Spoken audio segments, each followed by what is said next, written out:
We got involved in Bankers Helping Bankers because we got to fight for the future of the industry.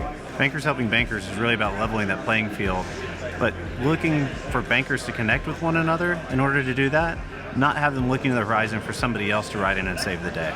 My name is Christopher Williston, and I'm President and CEO of the Independent Bankers Association of Texas. I believe that in the end of all of this, there's a moment right now to save community banking. And we were approached by the states, can we put together a system? And it's a place for the bankers to get basically free consulting, learn new avenues, new opportunities of how to make money. We've got to use technology to enhance the profitability of banking. I'm Dave Mayo, CEO of FedFiz. So we needed to build a system that arms the bankers with the accurate information.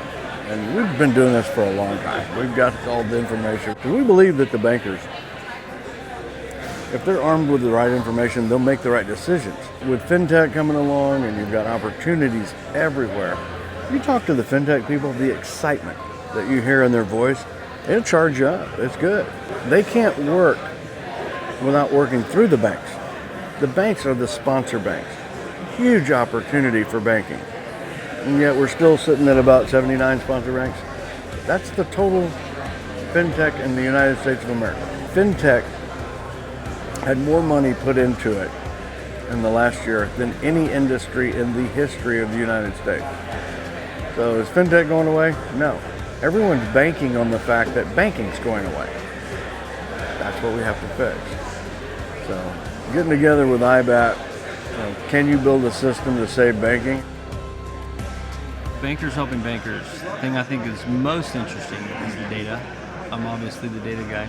So from our perspective, especially being approached by IBAT and working this problem, the thought was if we could just build even the most basic foundation of data, fact, map, that we could really set things on a better trend, because it's been foundationless information up until now. I'm Tanner Mayo, president of FedFiz, and I'm a FinTech cowboy. And then the other thing I think that grabs me specifically, there's a bit of a nirvana moment in data in this industry, because I feel like the data is the thing that really sits between the banks and the technology providers. I can go in and say, what is, of all the banks using that product today, what did their growth in deposits look like, right? And begin to correlate the financials and the vendor information together.